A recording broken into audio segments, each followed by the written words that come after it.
What's going on, people? We are Tottenham TV back here for another match review stream, but a special match review stream today because Spurs sit on top of the Premier League. It might only be for a couple of hours from now, but we can safely say that's why we made sure we did the stream before. Exactly. Game, that right? is exactly why we made sure we did the stream then, because currently, if you look at the league table, there is no one above Spurs currently right now. So Spurs are the best team in the Premier League. That's it.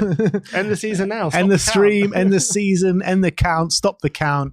But look, we are here for a match review stream. Spurs beat Luton by 1-0 at Kenilworth Road yesterday, which was a nervy affair, not going to lie.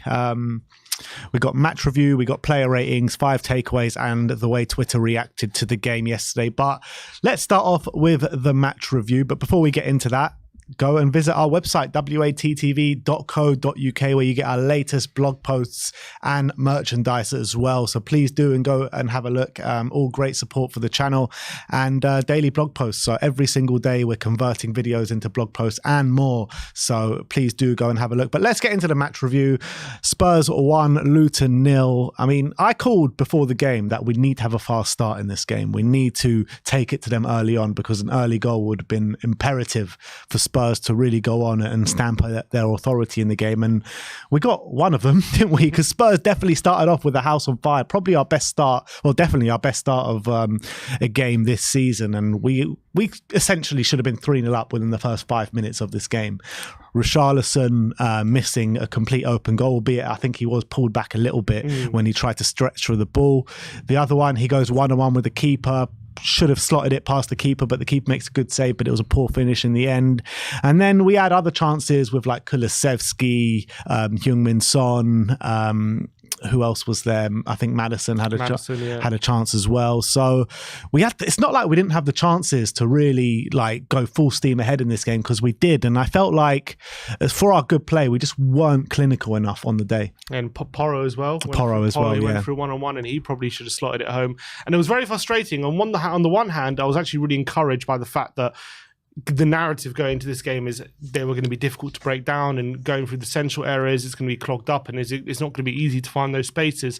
But we found those spaces really easy to come by, especially in the early parts of the game, and we were vibrant, we were creative. Maddison played a beautiful through ball for Richarlison for that first chance. Kulusevski found a brilliant cross to Richarlison at the back post, which he should have scored the open goal. Son found, which more evidence of him improving his link-up play, found a beautiful through ball to Porro, which he should have scored from. So what we were doing is picking up the ball in really good areas, and the passing was really great, and I was really encouraged by that, because I think especially against Sheffield United we found those chances, albeit we're having opportunities. We found those real clear-cut opportunities hard to come by in the game against Sheffield United, but in this game and the first half against Luton we didn't, and we were opening them up at will, it seemed, in the opening exchanges. And the only annoying thing is that the chances weren't put away.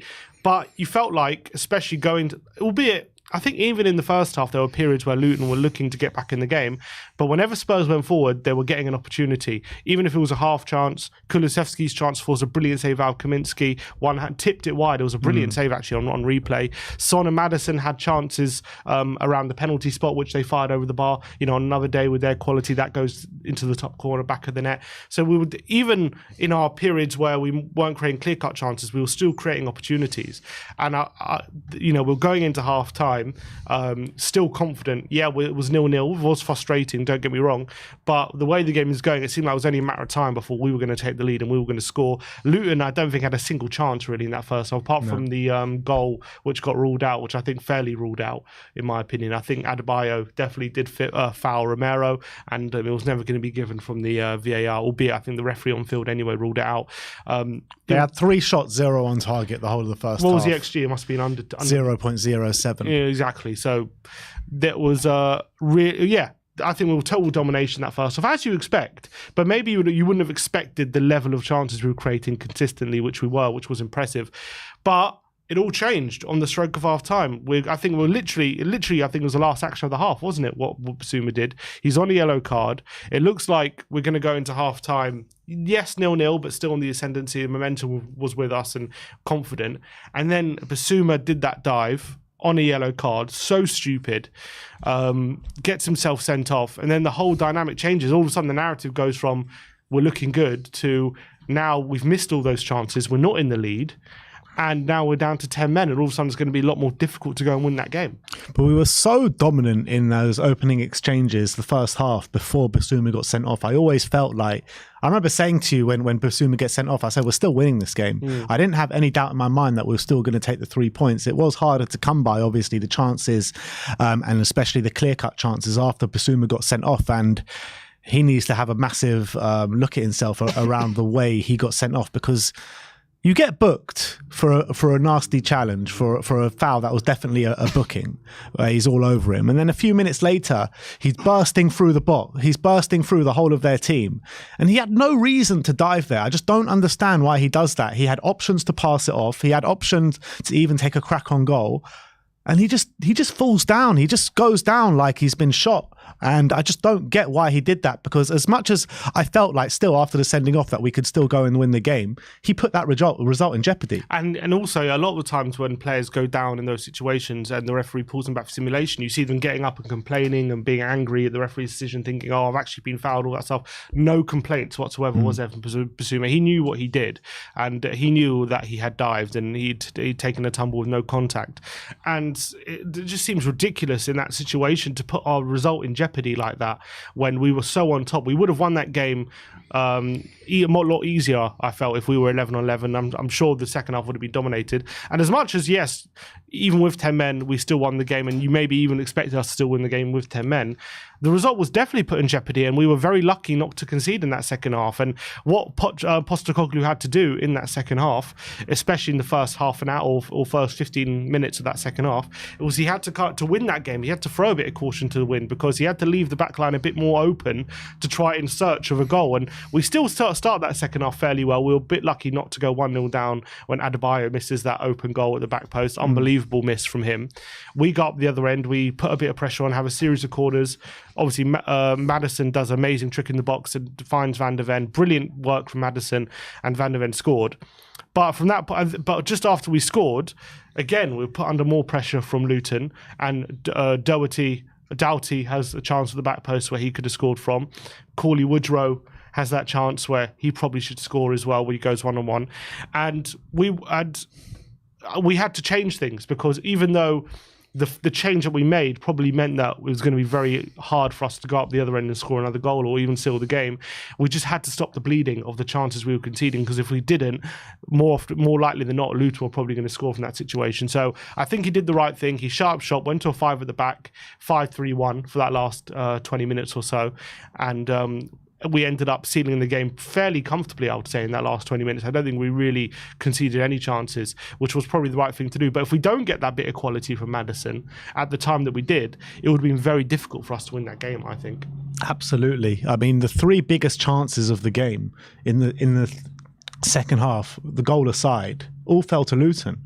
That chance for Adebayo at the back post where he just loses his footing and doesn't put it in the back of the net. I mean, 9 times out of 10, that goes into the back of the net, whoever that is at the back post. We just got so lucky that he lost his footing, because if he scores then, I don't think we win that game. I agree. And it would have been very difficult, especially 1-0 down with 10 men. We might have nicked a draw with a goal, but I don't see us getting 2 goals, 100%. So we got a bit of luck from there. You have to earn your luck. And at the end of the day, Luton, whatever you want to say about them, their finishing, they just lacked they lack quality. They look like a championship team that hasn't really invested and come into the Premier League, and that's what they are. They were snatching at things. They had no composure at all. That chance that Woodrow had, that I think most average strikers in the Premier League go through and at least get a good attempt on goal. He took a bad touch. He forced the ball to be behind him, and he ended up having to shoot at an awkward angle where he should have been 1-on-1 with Vicario, and that should have been probably a goal or at least a very good chance. And we got very lucky with that moment. So I think we come up against a better team. They're probably taking at least one of the chances that Luton was able to create in that game. So we got a bit of luck from that point. But still, again, against 10 men, against any team in the Premier League, it's going to be very, very difficult to keep them out. And it's going to be hard to get a win, especially when you're going into the second half at 0-0 and you're going into that second half with 10 men, not in the lead, it's going to make it even more difficult to go and get the win. So I think we did the job well. We got that goal and we defended it very well, and that's all you can really do. But against a better team, we definitely would have come unstuck, I felt. So lessons have to be learned. We can't be doing stupid things like Basuma did. But we got the job done in the end. I think the team spirit, the defensive solidity, which, for a lot of people before the season saying, the defense, we're going to be so open under Ange and, every game's going to finish 5-4. The defense was really pretty solid. Bro, Mickey van de Ven and Cuti Romero both had the games of their lives yesterday. Mm-hmm. Both of them were... Without them, we don't win this game, because I thought both of them literally were probably the two best defensive displays of the season in the Premier League. That's how good they were yesterday. And Van de Ven's going to get all the plaudits because he scored the goal and he was very good. But Cuti Romero, I actually think defensively he might have been better than Van de Ven yesterday. And the way he was putting his life on the line, he was towing the line between being overly aggressive like he is sometimes and being very cool, calm and measured. And also, he led by example in that back line. Especially when Son and Maddison went off, he was the captain. And I felt like it was a very mature display from Cuti Romero yesterday, something that we haven't seen from him on a consistent basis. I think it's got better this season, how he can be like that. But I think this game, could have been his best display in a Spurs shirt. To emphasise how important Romero was yesterday, I was reading the stats yesterday, and he made 12 clearances from inside the box yesterday, which is 3 times more than any other Spurs defender on the pitch. And the closest to him was Van de Ven with 4. So that goes to show how crucial it was from just getting crosses out the box when there were corners coming in as well. He was the one getting clearances. There was that chance late on where Chong looked like he was going to volley it home, and Romero was there to clear it. So he was a brick wall yesterday. It's something that I feel like sometimes he doesn't get the credit for, that ugly side of defending. He's very good when he's composed on the ball, picking out passes, and he's good at being aggressive outside the box. But I think he's really improving his in the box work as well, which I think maybe that was one of the criticisms where sometimes he got bullied in the air and stuff like that. And he was really able to do that dirty work defending yesterday to a really high level. And he was a big reason why we got that win. And his relationship with Mickey van de Ven is just flourishing. It's getting better game on game. I thought that as a pair, I think that was their best performance yesterday. I know it was against a Luton side, which maybe lacked a bit of quality in the front line, but I don't think that takes away anything from their performance yesterday. I think they were both absolutely superb. You got to give credit to Spurs in the first half, the way they were attacking, the way they kept pressing high from the front. How many times did we nick it off Luton, in their own half? It happened time and time again, and all of our chances stemmed from those kind of moments. And I got to say, Dejan Kulusevski, I thought, did an unbelievable job for the team yesterday, not even just in the first half, where I thought his ball retention and ball carrying ability was second to none on the pitch. But in the second half, when we went down to 10 men and Son and Maddison went off, he led the line and he made it stick a number of times, and they just couldn't get the ball off him at times, and he was taking it past men. I still felt like maybe he could have done a bit more in terms of chance creation, but I think he put in such a major shift for the team yesterday. And again, like I said, I don't think the result comes without Van de Ven and Romero playing like they did. I don't know how we kind of keep up the other end of the pitch without Kulusevski there. Yeah, and look, to be fair, in the first half, he was very unlucky not to finish that half with a goal and assist, because he played that ball in for Richarlison, which he had to score. Very true. And he had a brilliant effort, which was tipped round the post by Kaminsky, and another effort, another day, that might find the bottom corner. So I think first half, he did his bit for the team attacking-wise, and then second half, he did more than did his bit. I thought when he was a lone striker in that 4-3-1 formation, that we were playing, or 4-4-1 we were playing, 5-3-1 we were playing in the last half an hour or so. He did just he saw tireless running. Every time we went long, it was towards him. And this is something that he doesn't get the credit for a lot of the time, or even stats don't even mention this kind of stuff. But his physicality in the front line to hold the ball up, take the ball on his chest, bring other players into play.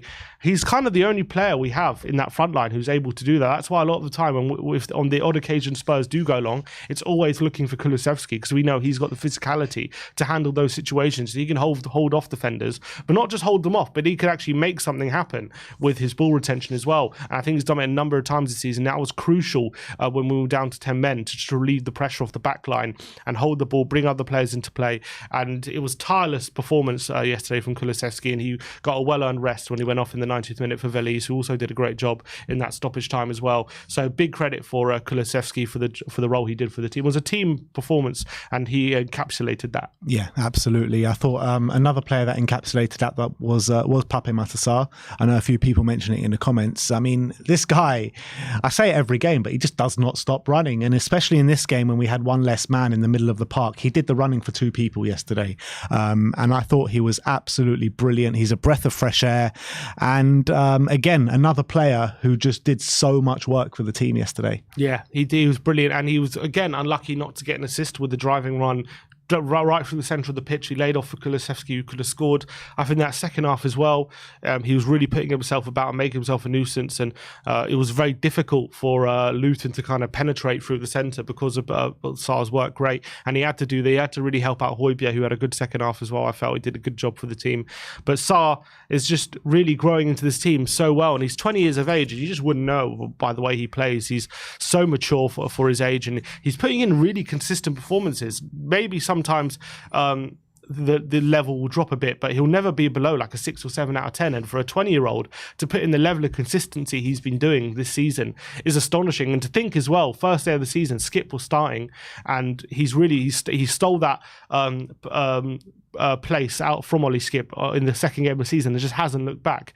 Very, very impressive. Yeah, I completely agree. And you got to give massive props to Ange Postecoglou and the subs that he did make. I felt like the subs that he did make sealed us the game and really helped us, because we were coming under pressure with the formation that we had, like you mentioned earlier on. And the subs Postecoglou made really helped us gain control back of that game again, and helped us win the game. And you got to say, Alejo Veliz, who you mentioned before, he looked like a real handful when he came on. He's big, he's strong, he can hold the ball up. He's got aerial threat, and I really want to see more of him. Yeah, 100%. And what I liked about him is he was obviously chasing lost causes. He was doing a really good job to help see out the game. But when we were going long to him, he seemed to have that physicality to compete against these Premier League defenders. And his hang time seems very impressive as well. He's able to jump and hang in the air for quite a substantial amount of time. And that was really impressive. He won a few headers when he was up there as well.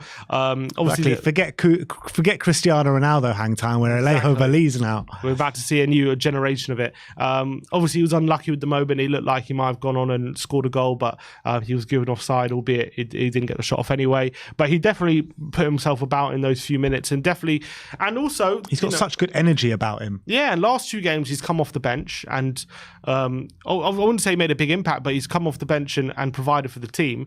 And for something that Ange Postecoglou was saying, a few weeks ago, that we're not going to see much of him before the second half of the season, maybe he's backtracking, and maybe he's really impressing in training, because he's been coming on and using him a bit in games. And that's really encouraging. So hopefully we get to see more of him over the coming weeks. I guess we spoke about it earlier in the stream, but Richarlison, after such positive kind of improvement since the last international break, starts on the left-hand side again, misses 2 gilt-edged chances in the first half. And if he puts one of those away, it's a completely different game, in my opinion.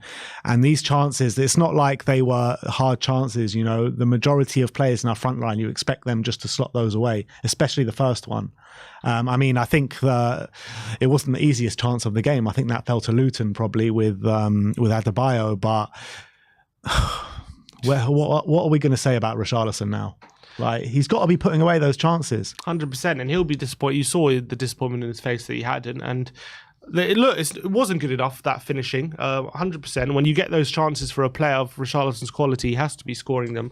I don't care if he's being tugged back a bit. That goal was there to be had at the back post. He had to be putting that away. And just the second finish lacked a bit of conviction. He did get taken off at half time, so he wasn't able to really make up for those misses, which is a shame for him. Well, he could have made up for the first one with the second one. Yeah, he could have, and he didn't. But at least I'm seeing him getting more involved in the game. At least I'm seeing him get those chances. A lot of the time last season, or even at the beginning of this season, he was just anonymous, wasn't he? He wasn't even getting the chances. So for me, he still like was getting involved on the left hand side. I'm still seeing improvement from him.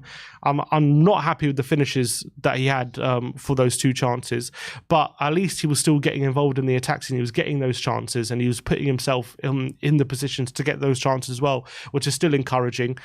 But look, those finishes aren't good enough. But hopefully he can learn from that. I know we're saying the same things with Richarlison, but at least he's making a bit more of an impact on the team and in the attack rather than just being anonymous throughout the game, which he seemed to be early parts of the season. So I want to say that I'm liking the improvement for Richarlison, but he can't really excuse those finishes because any top striker or any decent striker in the Premier League is at least finishing one of those. Yeah, exactly. So look, I think all in all, it was a very positive day yesterday. Another really hard-working, dogged display from the team, put under pressure by Yves Bissouma. And the most frustrating thing about Bissouma is that he was on the booking and we were all like, oh, he's going to be out for the next game, 5 yellow cards. Then he gets that booking and then the law gets brought to our attention saying, oh, well, actually, he misses 1 game now and he's back to 4 yellow cards. So he's on that tightrope once again. Yeah. So it's just very frustrating with Bissouma. It was just so needless. It just didn't need to happen.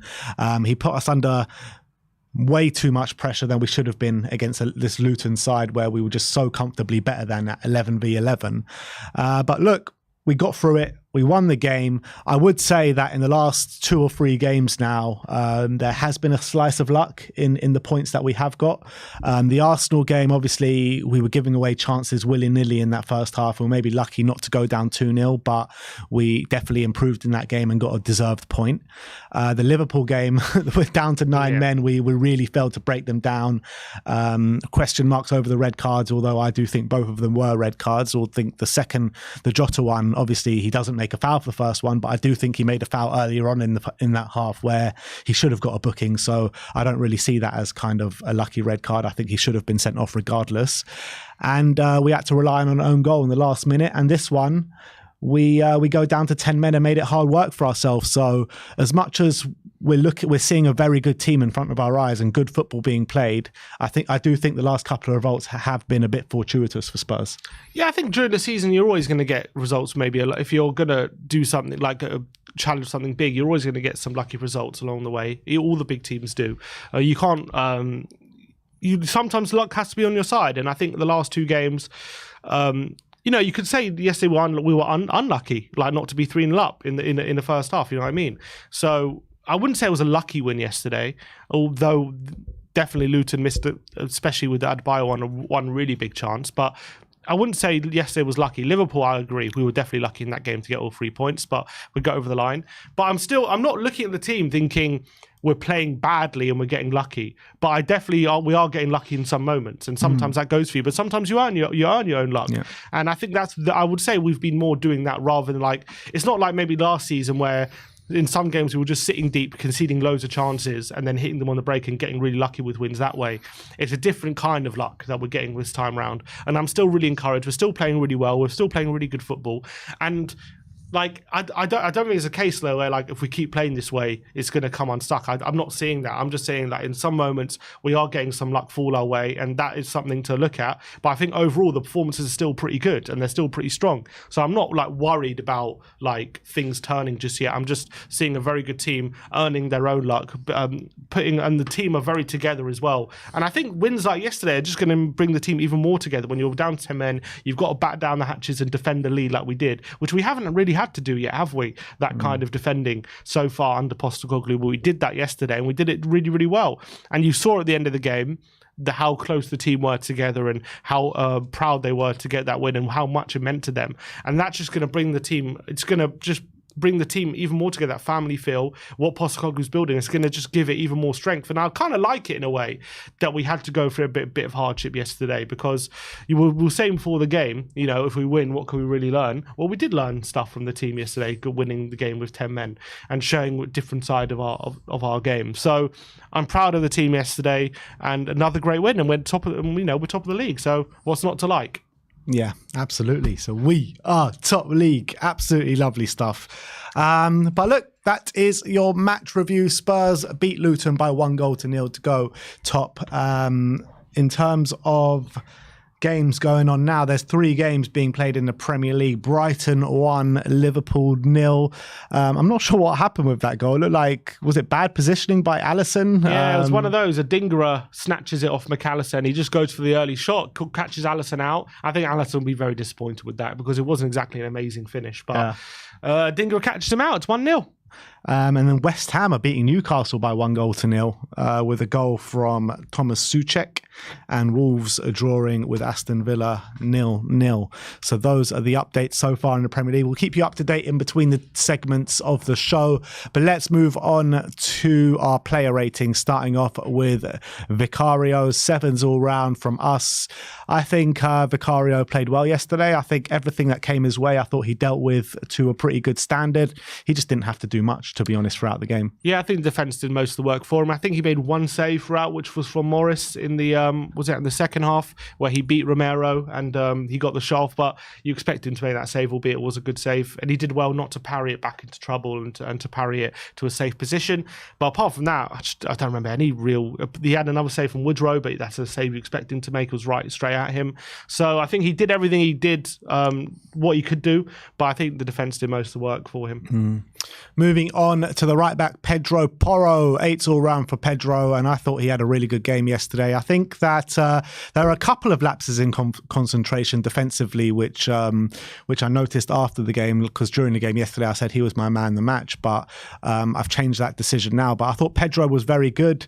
Some good attacking moments in the first half as well. Second half, I thought he defended fairly well, apart from maybe a couple of lapses of concentration. But I'm just loving what I'm seeing all in all from Pedro Porro week in, week out now. Yeah, I felt like in the first 20 minutes or so of that second half, our fullbacks were struggling a bit to contain their width, and he lost Adebayo for that chance, and Doughty could have had a volley at the back post as well. But I thought by and large he did really, really well with his passing ability to relieve the pressure in that second half, and obviously he had that outside of the boot curling effort, which was a whisker away, and he had that chance in the first half which he probably should have scored when he was 1-1 with the keeper. But I thought again another solid performance from Pedro Porro. And I think it was a lot more positive than there was negative from him on the day. Absolutely. Let's move on to Cuti Romero. 9s all round for Cuti. I thought he was absolutely sensational yesterday. Didn't put a foot wrong the whole game, in my opinion. And the only thing keeping away from a 10 is probably a goal contribution, to be honest. But as a centre-back, he did everything that was asked of him. Aggressive challenges, blocks, clearances, everything. He had literally everything to his game. Some of the blocks he's made, or especially one of them, was definitely a goal-saving block as well. And I just loved what I saw from him, to be honest. And you're really seeing him mature into one of the top centre-backs in the Premier League at the moment. And, you could have said last season and the season before, way too rash with his decision-making. And I think like that captain leadership is really kind of helping him eradicate that from his game. And I think he's taking that kind of responsibility and that authority on the football pitch now. Yeah, phenomenal from Cuti. So proud of him, and Postecoglou mentioned it after the game. He was asked about what a strong defensive performance it was from the team. And he said, a lot of it is down to Romero. He just aspires confidence from the defence around him, knowing they got a World Cup winner who's got that confidence leading the line next to him. And he just exudes like composure and confidence when he's on the team. But when he has to be aggressive and he has to kind of batten down the hatches like he did yesterday and get a lot of headers away and clearances, he was also doing the dirty work as well. And considering, we got a very young backline, like he's the experienced head in that backline. And I thought he did a brilliant job leading the defence yesterday to a clean sheet. And I thought there was so many vital blocks and clearances that he had to do yesterday to make sure we got the win. And he also played a brilliant long ball to Madison in the first half, which we maybe could have got a goal from, where Sonny hits over the bar. So I think he has both sides of his game doing so well this season. He's having a phenomenal season. So great stuff again from Kuti. Moving on to his partner in Mickey van der Ven. Sims gives him a 9. I gave him a big fat 10. I don't think it was as good as Kuti defensively, but that's no slight on Mickey van der Ven because he was absolutely brilliant defensively and is a different style of defender. And I think he uses his physique and his speed to really help him in those situations. And I think we saw that again yesterday. But the reason I gave him a 10 was, first of all, I thought he defended admirably well, but obviously he gets that goal, the all-important goal. And it was actually an underrated finish from Mickey van der Ven. The way he had to kind of shift his body in a shooting position and creep the ball underneath the keeper, absolutely top-notch. We win the game 1-0, and Mickey van der Ven was sensational, so 10 for me. Yeah, fantastic game. I only gave him a 9, but I thought he was phenomenal throughout, just like Romero. I thought they complemented each other so well. I agree with you. The goal he got was actually a lot harder than it looked. He let it run across his body and finish it beyond the keeper and made sure it hit the back of the net. It was a good finish. But I thought in the first half as well, he was a really big part of how we were able to progress the ball through the lines really quickly. And he played a number of good passes into the likes of Maddison, which allowed him to turn in space and create some opportunities. And he put in a number of crunching tackles in that second half as well, which allowed us to get over the line with those 3 points. And another really composed, another brilliant performance from Van der Ven. And he's just, he's barely put a foot wrong ever since he's come to the club. He's been phenomenal. Let's move on to Destiny Udogie at left back. 7s from us. I felt like when we were in the ascendancy in the first half, when we were really on top, I thought he was brilliant, to be honest. Up and down that left-hand side, he was providing to the attack, he was contributing. But I felt like when we went down to 10 men in the second half, like you mentioned before with Pedro Porro, we were kind of coming under pressure on the flanks, and I think he was under pressure quite a bit. And when he did go off for Ben Davis, it kind of did shore up that left-hand side, and I thought Ben was really good when he came on. So it wasn't the greatest display from Destiny, but it wasn't bad by any stretch of the imagination. Yeah, I agree with that. I think in the first half he was playing really well. Maybe not as good as some of our other players. He definitely wasn't getting in some of the positions he usually does, but he was still having a pretty solid game, allowing us to maintain control. But he did struggle a bit when we were down to 10 men against Ogbene, I think his name is, on the right wing for Luton, and he got beaten badly for the chance which Adebayo missed, and he ended up slipping, and that was a bad opportunity, and he was really struggling to contain him on that left hand side, and I think it was right to take him off when we did.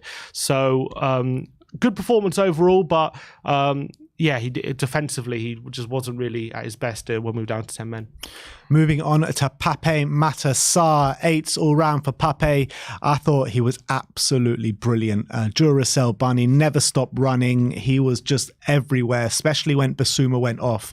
I thought he did the running for both of those players, to be honest, and he was a big part why we didn't come under as much pressure as maybe we should have done against one man with the one-man deficit. So he didn't really, show his shooting ability that maybe he has done in previous weeks, but the sheer dogged work rate that he did for the team earns him the 8, to be honest. And the amount of times he wins the ball back in the middle of the park.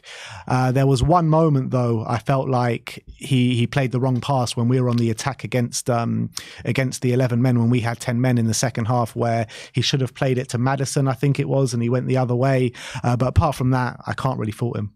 Yeah, I think he really stepped up the responsibility when we went down to 10 men, and I thought he did a really good job, a really mature second half from Pape Sarr, and to do that at 20 years of age is really impressive. Was unlucky not to get an assist in the first half, where he drives through the centre of the pitch and lays off Kulusevski, who nearly scored, and that was a good moment from the goalkeeper, and that was a good moment from Pape Sarr as well. And I think at the end of the day, a really strong performance again from him, and we needed him on the pitch if we were going to see out that result as well. Obviously, I think he did end up going off. No, he didn't end up. He stayed on, didn't he? He stayed on for the 90 minutes because Skip came on for Maddison. So I thought it was a really strong performance again from Pape Sarr, and he's just got that consistency down to it in his game at the moment, and to have that at 20 years of age is really impressive. Yeah, he needed to stay on the pitch because he was the one providing those legs in the middle of the park. So top performance from Pape Matar Sarr, and a performance beyond his years, really was. Let's move on to his midfield partner in Yves Bissouma. Unfortunately, it's a 3 all round for Bissouma.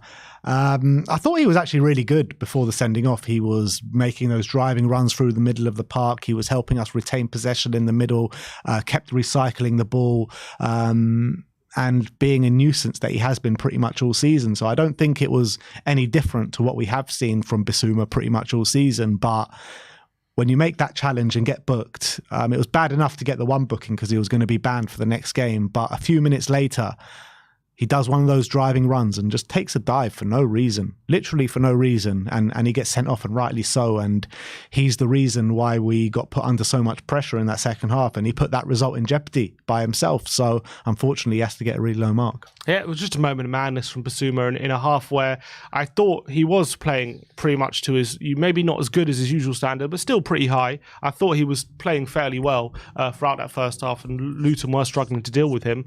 But he did what he did right at the end of that first half. And I saw a comment on before, I was reading the comments saying we're being too harsh on him. I mean, you can't do that when you're on the yellow card. You can't take a dive just before half time as well. Like, you don't have much to gain from it. You maybe gain a free kick right at the end of the half, but we're in control. We're in the ascendancy. We're creating chances. And he goes and puts the whole result, the whole game in jeopardy with a moment of madness. And there's just no excusing it. There's no reason you can give as to why he did what he did. He nearly cost the team. Luckily, we still got over the line. But if we end up dropping points yesterday, we would have himself to blame. So thankfully we got the win, but he's got to learn from that because it was absolute stupidity what he did. Yeah, absolutely. Moving on to James Maddison, 8s all round from us, and I thought in the first half he was at his creative best. I mean, if our strikers had their shooting boots on, you're probably talking about another couple of assists from James Maddison. He did get the assist in the second half for a lovely shift and manoeuvre, getting past, I don't know who the fullback was for Luton from that corner. Lovely ball into Mickey van der Ven, and we win 1-0 from his assist once again. That brings it to, 5 assists and 2 goals in the Premier League so far in 8 games, 7 goal contributions. You can't really fault it. But I don't think maybe he was at his best yesterday. I think that he has had better performances in a Spurs shirt, but that just shows the quality and what a high level that he's playing at for Spurs this season, because he still was a chance creation machine and got an assist. So big up to James Maddison. Yeah, I thought it was another really strong showing from Maddison. Should have had an assist for Richarlison after a brilliant through ball in that first half. Should have obviously got the assist for Van der Ven with a brilliant piece of trickery in the second half. He didn't quite have his shooting boots on in this one. Had a couple of opportunities in the inside the box in areas where you expect Maddison to hit the target, but he wasn't really able to do that. He fired it over the bar. But I think creatively wise, he was absolutely top notch. And I thought he put in such a great hard work for the team as well. I just thought it was a really good showing again from James Maddison. He's just showing his creative chops yet again. 5 assists is really impressive after 8 games. So hopefully he carries it on. Yeah. And next up is Decky. Sim gives him a 9. I gave him an 8. And this was a tireless display from Dejan Kulusevski. Had an amazing shot, curling effort with his left foot that the keeper saved quite really well. And apart from that, he was just showing his ball retention skill, showing his ball carrying ability throughout the whole game. And when we did go down to 10 men, I thought that's when he really, did that tireless work for the team. He was pretty much leading the line and being asked to make the ball stick consistently time and time again, and they just could not get the ball off him at times, and it was just an unbelievable display from Dejan. Yeah, I thought he did a brilliant job for the team in the second half. I'm very proud of him for the work he put in and tireless running, made sure that he was holding up the ball and relieving the pressure off the back line. So super impressive stuff there from Kulusevski. I thought first half, if it wasn't for a bit of luck, he should have really ended that half with a goal and an assist after Richarlison missed a gilt-edged chance he set up, and he had a brilliant curling effort saved by the fingertips of Kaminsky as well. But I just got to commend him for the job he did for the team in that second half, and that tireless running really allowed us to relieve the pressure at really important times, and we ended up getting the result. So big up to Kulusevski. Next up is Richarlison. Sims gives him a 6. I gave him a 4. Look, I mean, he was impacting things. He was getting in the right positions in the first half. Did only last 45 minutes because he was the one that went off after we did go down to 10 men. But it's always going to come down to those chances that he missed in the first half, in the opening 5 minutes of the game. And that kind of wrote the script for his performance, the way I assess it anyway, because you have to put at least one of those away, if not both of them, if you're a top striker in the Premier League. And you can't do that if you cost 60 million. The first one was absolutely shocking, a complete own goal. He does get pulled back a little bit, but I don't think that's too much of an excuse, to be honest. And the second one, he goes 1-on-1 with the keeper, and it's just a poor finish, and the keeper kind of easily saves it. So unfortunately, he's going to get judged on those misses. Yeah, two really poor misses. At least I'm happy he's impacting the game. And I thought in general play he was doing okay. It wasn't anything fantastic, but he was linking up fairly well on that left-hand side. I'm still liking him on the left rather than centrally. I mean, he's being able to impact the game a lot more, which is definitely a lot more positive. But his performance is always going to be rated on those two misses, especially as he goes off half-time and doesn't give himself an opportunity to maybe make up for them in the second half. Two chances which he just had to put away. But if it was 11 on 11 and he stays on in the second half, he ends up getting a goal. Maybe those misses get forgotten. But the fact that we ended up struggling in the game and we only scraped over the line, you're going to zoom in on those misses that he should have really put us in the lead, and that would have changed the game completely if we scored at those times. So definitely nearly costly misses, but luckily for us, we still won the game. Yeah, absolutely.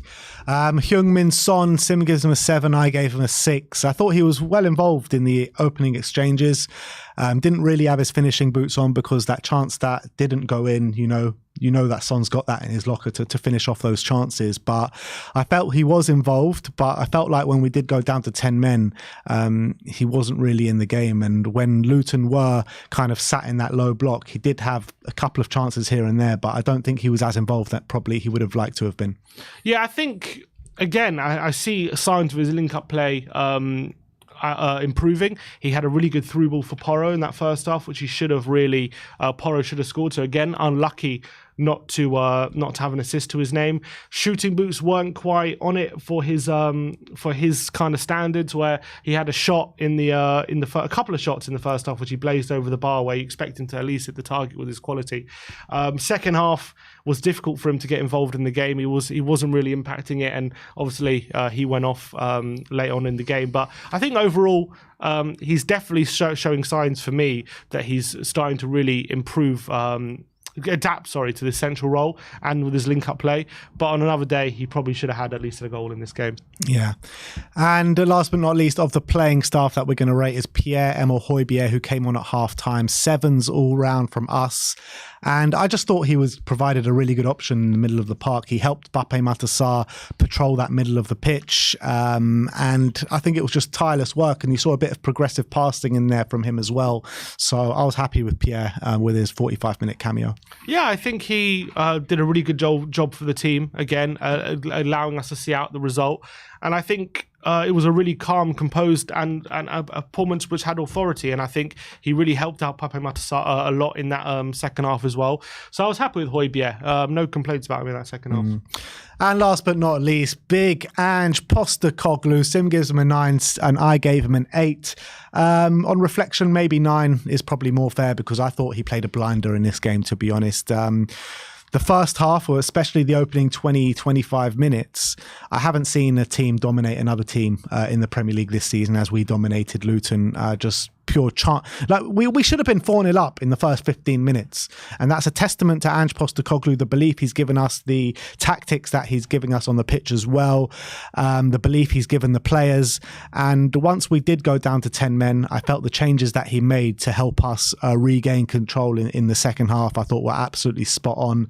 And we're top of the league after 8 games. So you can't really fault Ange at all this season. He's played an absolute blinder. Yeah, and I agree with you. I think there's not much he could have done to make sure that the players finished the chances they created. And I think the fact that we were so creative in that first half is down to the way he set up the team and how we had a fast start to this game. And then second half, I thought he played it pretty perfectly, apart from obviously we conceded a few chances early on. But he kind of had to not allow Luton to have chances, but he had to throw a bit of caution to the wind to make sure that we could have the opportunity to go get a goal. And once we did get the goal, he made the changes to shut up shop and make sure that we're not conceding any more chances. And I thought he did that to perfection. I thought the subs were perfectly timed and perfectly effective as well. He saw what was the problem in the game and he made the changes to positively He's so good at that, the team. Isn't he? And yeah, he's done it so many times now. So I thought he managed his game perfectly, especially under the difficult circumstances. And a lot of thanks to him, we ended up getting the result. All right. Well, there you have it. That is our player ratings for the 1-0 win against Luton at Kenilworth Road. A quick update with the scorelines in the Premier League. Liverpool have overturned the 1-0 deficit. Mo Salah scoring twice, once from the spot, and they are 2-1 up. And the rest of the results are the same. 1-0 West Ham against Newcastle and Wolves 0, Aston Villa 0 as it currently stands. So let's move on to the 5 takeaways. We're going to take a look at 5 key points that we think is the takeaways from the 1-0 win against Luton yesterday. And the first one we're going to look at is leader Romero. Yeah, and I thought he really led by example yesterday, and really, again, more evidence of him coming into this leadership role and taking that responsibility in the back line. And I think the stats speak for itself as to how well he played. 3 tackles, 3 interceptions, 6 of his 7 ground duels won, 5 of his 7 aerial duels won, and the most telling stat for me, 12 clearances on the day, which is 3 times more than any other defender, which really went to show that when we were backs against the wall, we were under the cosh, he was the one stepping up and making sure that we weren't conceding any stupid chances and getting those clearances from in the box, from crosses as well, stepping up for the team when we needed it. And on the ball as well, he had that really great long pass to Maddison, which created a chance for Son, which maybe we could have made something of. And I thought it was another really strong display from Cuti Romero on the day. Yeah, and I remember having conversations with you and maybe other people when we were talking about who's the next Spurs captain going to be. And Cuti Romero came up a lot in these kind of conversations, and I think everyone was just in agreement saying, nah, we can't have Cuti as captain. He's too rash, he's too much of a hothead, not really captain material as of yet. But Ange came in, he's made him vice captain, part of the leadership team, and we couldn't have hoped for better kind of response from Cuti Romero, because he's really taken on that role, he's taken on the responsibility, and you're seeing it from him on the pitch as well. You're not really seeing those kind of rash moments from Romero anymore. You're just seeing him kind of measured, but still like towing the line perfectly between being measured and also being very aggressive on the football pitch as well. So I think Cuti Romero is growing into one of the best defenders in the Premier League. And you saw that on the pitch yesterday, because it was an absolutely stunning display. So big up to Cuti Romero. How wrong were we all in terms of talking about him as captain? So let's move on to number 2, and that is Maddison, the locksmith.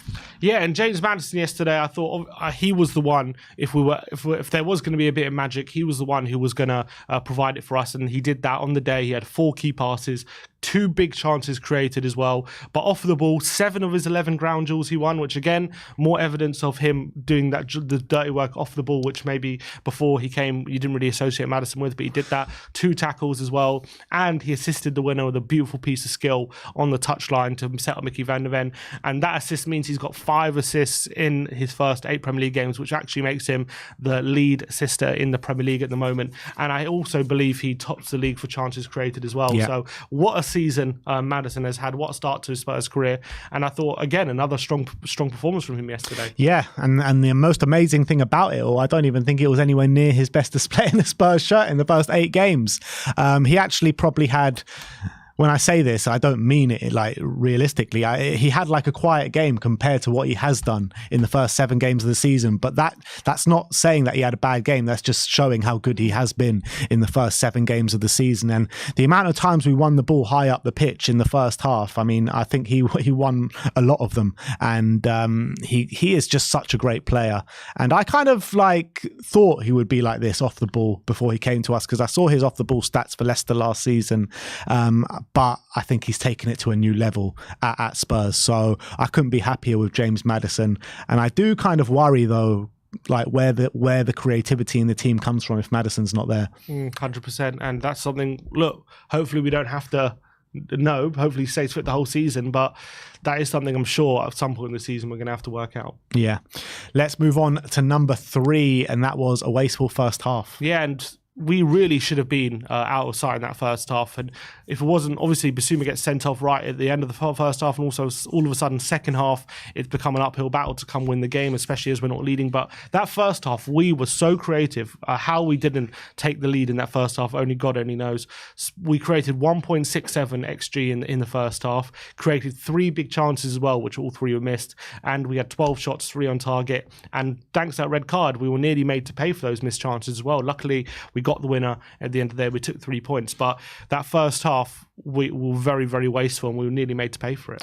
Yeah, and Spurs of yesteryear, maybe last season, the season before, you have those chances early on in the game, you don't take them, you get a man sent off, would have easily just laid down and probably not gone and won the game. But that's a testament to Big Ange and the way he's kind of built that philosophy and mentality within the group, within the camp. And we kept going, we got that goal, and he made the changes in the game to win the game as well. So luckily it wasn't a detrimental effect that we didn't put away those chances, but against a better team, we probably would have rue those missed chances and probably wouldn't have won the game with the chances that Luton wasted in that second half. So I would say that we need to be more clinical in those kind of situations. But luckily, we got lucky yesterday that didn't hurt us. 100%.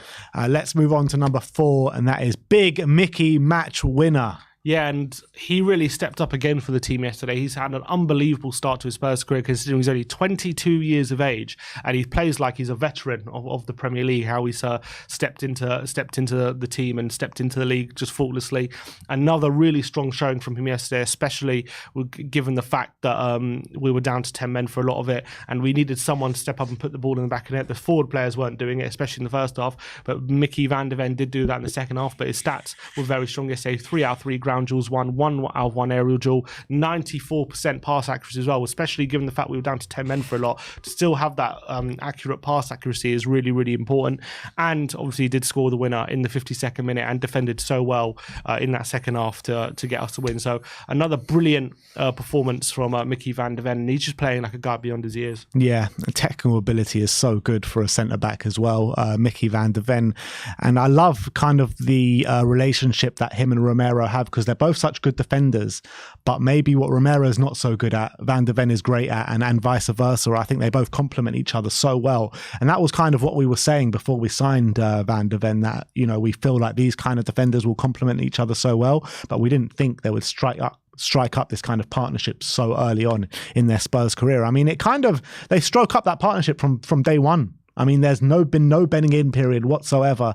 No kind of thinking, oh, Mickey van de Ven's a bit out of his depth here, first year in the Premier League, first few games in the Premier League. He has just taken to it like he's been here for so many years, and he really is the Vertonghen replacement. We kind of maybe said it a bit in jest when we signed him, but he literally is our Jan Vertonghen replacement, if not even like... I'm saying Van de Ven looks better in his early Spurs career than Vertonghen did. Yeah, and all considering as well, he signed like a few days before the Brentford game, didn't he? So he barely even had time on the training pitch. One training session or 2 training sessions? Yeah, literally. And there was a lot of question marks whether he'd go straight in, and he did, and he's literally never looked back. And he seems to have a great mentality about him. When you hear him speak as well, he seems so mature, and he just seems a guy beyond his years. So I couldn't be happy with Van de Ven at the moment. Well, let's move on to the 5th and final takeaway, and that is amazing start continues. So with that win, that puts us on 20 points after 8 games, which means that's our best ever start to a season since 1960, which is when we won the double in the 60s, that famous Spurs team, which goes to show how impressive this start has been under Ange. Some other stats including this start, out of the last 28 teams who have 20 points after 8 games, 26 of them have made the top 4, and out of the last 28 teams who have 20 points after 8 games, 11 of them have gone on to win the league. So look, not saying we're going to win the league or anything, but such an impressive start from Ange Postecoglou. No one could have imagined 6 wins and 2 draws from our first 8 games, regardless who the opposition is. The Premier League can be unforgiving, and I think we've started the season so well. I find it funny sometimes when rival fans saying, "Oh, you've had an easy start," and all this kind of. I was like, we've had, we've lost Harry Kane. We're starting a new project. We're betting in so many new players and young players as well. And that's never going to be easy. It doesn't matter who you're playing. We've seen other teams have also favourable fixtures but haven't been able to get over the line. In the Premier League, it's never easy to get a win. And the fact that we've got 6 wins out of the first 8 games is remarkable. The majority of them away from home as well. Yeah, 5 of them away from home. 5 away games, 3 at home. And they're never easy as well. So a big up to Postecoglou. Obviously, he said after the game, look, we haven't achieved anything yet. It's only 8 games and we just got to keep going. But if you told me before the season that's where we would be, and especially having wins, having Arsenal and Liverpool in that run as well, and not having lost as well, is a remarkable start to the season. So let's hope it continues. I'm sorry, but these guys that say that we've had an easy start and like trying to put shade on kind of the start that Spurs have had, before the season started, we were thinking that we had a really hard start to the season. Brentford away first game, United at home second game, fifth or sixth game, whatever it is, go away to the Emirates, then Liverpool at home. Like, that's not an easy start. Like, these 4 games are hard games. I know Brentford haven't had a good start to the season, neither have Manchester United. But first of all, we always struggle at Brentford. We always struggle against Manchester United. We haven't beaten Liverpool since like 2000 and whatever it was, 17. Arsenal away, we never get a result at. So you're looking at it, yeah, fine. The other games, you probably expect us to win it, but they're not give me games either.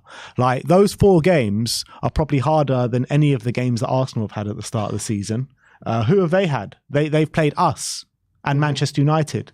And they've had a much easier start to the season than us.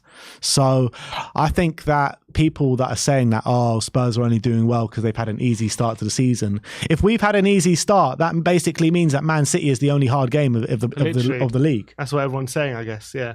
It's mad. It's just nonsense.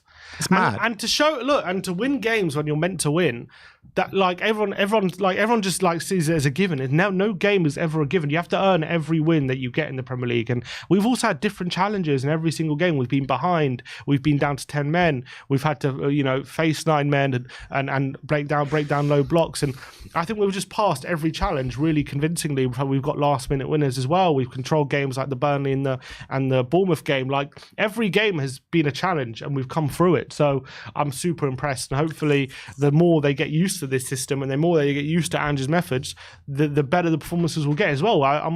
We've only scratched the surface of what this team can do if this is how they're performing after 8 games. I love it. Yeah, I'll speak to someone and he goes, yeah, but Spurs have had a really easy start to the season. So I said, oh, but what about Arsenal and Liverpool? Like, is that an easy start to the season? And he goes, oh yeah, but 9 times out of 10 you would have lost those games anyway. It's like, yeah, but we didn't. We got 4 points out of them. So I mean, these rival fans are watching Spurs and they're just so salty about it all, just because like Spurs are having an unexpected good start to the season. Those people that are saying that said that when we sold Harry Kane, we'd finish mid-table, where we're fighting with the Fulhams and the Palaces now. Look at us now. Exactly. Well, that is the 5 takeaways, 5 things that we did learn from the game, the 1-0 win against Luton. Let's give you a quick update of the scores. It is half-time around the grounds. Brighton 1, Liverpool 2, West Ham 1, Newcastle 0, and Wolves 0. Aston Villa 0. And let's go on to the final segment of the live stream, and we're going to see how Twitter or X reacted to the game yesterday. So the first one is from Stephen Gianmarino, and this is a graphic of Tottenham versus Tottenham last year to this year, and it just look at those metrics, like passing, the pressing. Look first how press, of all, unbelievable. Yeah, the pressing is crazy. Goals is obviously much better. We're better in every facet apart from physicality. I don't even know how you measure physicality. Yeah, I don't know. I'm not sure what data measures physicality. I don't know. Maybe people in the comments can let me know. But literally, we're so even though, like, again, we've said this so many times, but even though we had a similar start results-wise last season, it's just performance-wise, it's night and day to what we're seeing. And anyone who wants to say, "Oh, they started the last season the same way," and it's gonna end the same way, I mean, they're just not paying attention to how we're playing. Yeah, absolutely. Squawker gave us some James Maddison stats, saying James Maddison in the Premier League this season: most passes into the box, 106; most chances created, 25; and most assists, which is 5. The main man, which is Madders. Player of the season so far? I think so. I really think player of the season in the Premier League so far. Who's performing better than James Maddison in the league this year. It's hard to. No one is. No one is. Anyone. He's literally every game he's had a great game. I can't think of a game he's had a bad game in. Yeah. And literally. Yeah, absolutely spot on. And you're talking about James Maddison and maybe a criticism of him coming into it this season. You were saying, oh, maybe some people were saying, I wasn't saying this, but some people were saying he doesn't turn up for the big games. He can be a bit inconsistent at times. A lot of his goal contributions come from set pieces. Well, it's been anything but that this season. 100%. He's stepped up in every game. 2 assists at the Emirates as well. He got, he's been scoring goals. He's literally doing everything at the moment. Like, he's not done anything wrong. It's been crazy how good he's been. Yeah. Next up, Spurs Army saying it will go under the radar because it doesn't fit the agenda. But what a superb 45-minute cameo Pierre-Emile Højbjerg had today. Yeah, 100%. And I think he deserves credit for he came on the pitch in difficult circumstances and really helped the team see out that result with a really accomplished performance. And we needed that in that second half to see it over the line. And I thought he did really well. Did he celebrate with the team? I didn't see, to be honest. I don't know. I looked at the celebration. I don't remember seeing him, but I'm sure it was nothing considering he turned to him straight away in the second half. So it was probably nothing last week. Spurs Express, Postecoglou says the players want to change the destiny of this football club.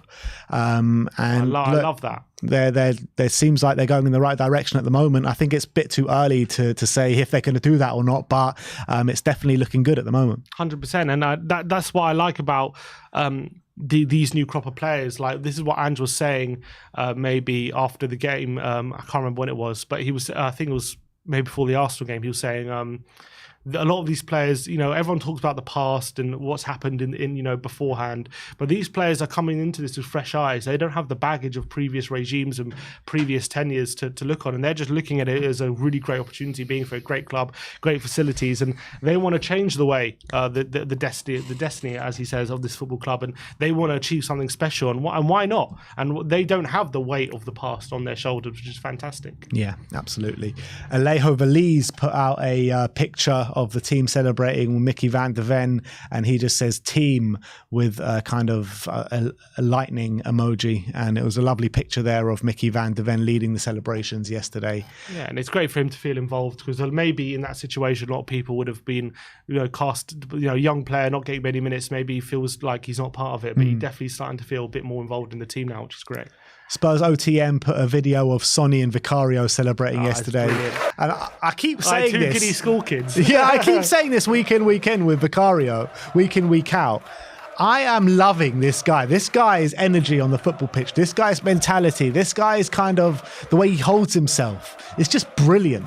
It's just brilliant. And I'm telling you now, I'm so much happier that we signed him than bringing David Raya in. Yeah, for 40 million. Yeah, and he seems like a great character in the team as well. Everyone seems to love him. And look, he's just doing brilliantly, isn't he? He really is doing brilliantly. Has he put a foot wrong since he's come? Don't think so. No, he's not really made any mistakes for goals or anything, has he? Look at the difference between him and Andre Onana. And I believe he's got the best save percentage in the Premier League at the moment, which is so impressive as well. Wow. Axel THFC says no one will mention it, but Dejan Kulusevski deserves so much praise for that performance, creating chances, progressing the ball, and most importantly vital during the late stages of the game by holding the ball and letting time pass by, and that is 100% spot on. Yeah, he deserves a lot of credit. I say Kulusevski, we wax lyrical about him in our player ratings, but I'm glad other people are taking notice.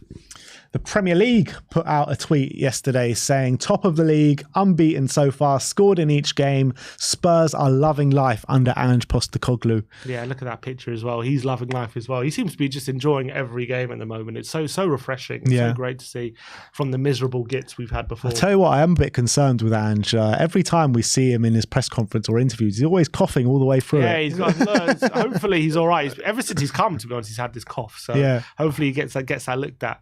Yeah, because we can't be having Ange going down ill, that's for sure. Definitely not. Next up is the Spurs Express again. A great picture of Van de Ven and Destiny. This is Van de Ven from his Instagram, I think.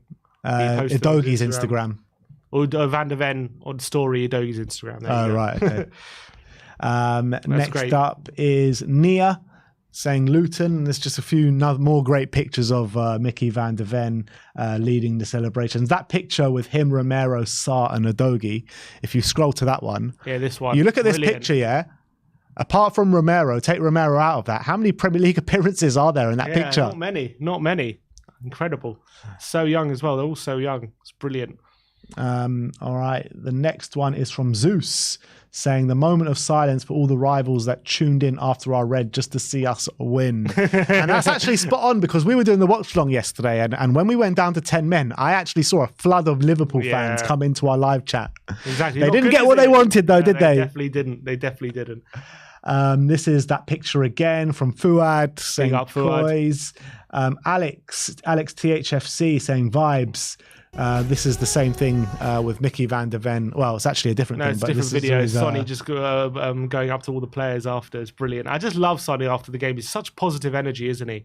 He's so great. Have you known a better captain than Heung-min Son for us? Honestly, in your time of supporting Spurs? I'm so happy he's been given the captaincy. He's really taken that role so well, and everyone just seems to love him and want to fight for him as well. And he just aspires like loyalty in that way. But I'm being genuinely serious. Like, sometimes people think I'm just saying this like tongue in cheek, just because like he's our captain now and we're winning. But the leadership qualities that he's showing on the football pitch, like going up to each player, geeing them up, the kind of huddle around the away ends at the North London derby in the first game. So many different kind of facets, that leadership qualities that he's showing. Have we ever seen that from a Spurs captain before? No, even really. Ledley King. But to be fair, a lot of the captain, you see a lot of the leadership when things aren't going well. We haven't seen how someone will react to those situations. True. But at the moment, he's doing fantastic.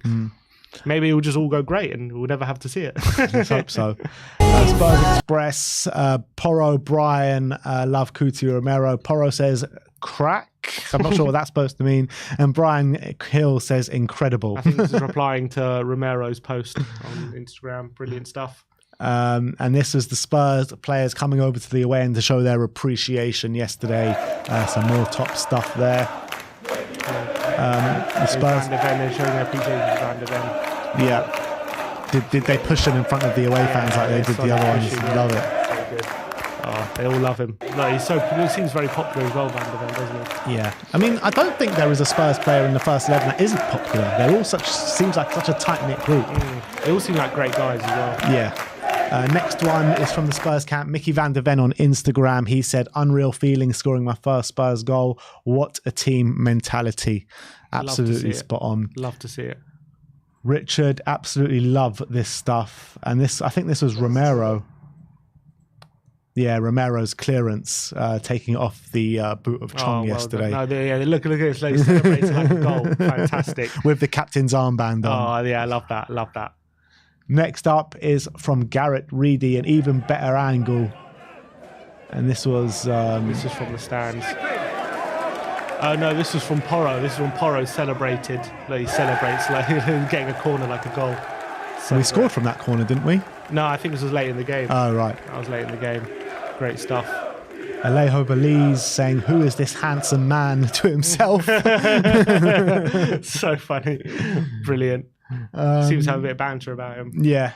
Spurs Express, Postecoglou on Messi calling Romero the best defender in the world. He says he's a good judge. Yeah, and I mean, Messi is a great judge, isn't he? I think he knows a thing or two about football. Yeah, I'm not sure if he knows a thing or two about defending, though. The Spurs Express saying, this is not normal. This is the average sofa score rating of James Maddison. Hasn't got below a 7.7, 8.2 against Burnley, 8.2 against Sheffield United, 7.7 against Arsenal. I'm not sure how he gets a lower mark for that, but 8 against Liverpool and 8.4 against Luton. I'm really not sure how his Luton rating is higher than his Arsenal rating. Yeah, but look, unbelievable. It's like consistently in and around 8. It's incredible. Yeah. Absolutely incredible. Chris Miller saying Kulusevski put in an unreal shift today. Absolutely. Spurs Express saying Ange on Bissouma's red card, saying Biss made a mistake. He's been brilliant for us, and it's about how you react to it. And his first teammates made sure it didn't cost us. Yeah, and look, he's probably reacted to the red as well as Bissouma could have expected. Look, Bissouma has been brilliant for us this season, so obviously don't want to go too hard on him, but at the end of the day, that was a terrible mistake. But let's hope he learns from it. Yeah, just the frustrating thing is he's just got to walk that tightrope all again. Next up is Tottenham Hotspur tweeting, "Oh, Mickey, you're so fine." It's all the Mickey loving today on 100%. The day belongs to him. 100%. Ben Haynes says, how good was Kulusevski leading the line on his own? His touch, his work rate, hold-up play and dribbling, all magnificent. A lot of love for Kulusevski. And I think that's it, really. Is that it? Yeah. All right. That is how Twitter reacted to the game yesterday. A lot of Kuti Romero, a lot of Mickey van der Ven, and a lot of Dejan Kulusevski love-ins yesterday. So that brings an end to our stream today. Thank you everyone for joining us today. We'll see you all again tomorrow for another day of Spurs content. Like I said, please do go and check out our brand new website, WeAreTottenhamTV.co.uk. Some more blog posts will be going on there today.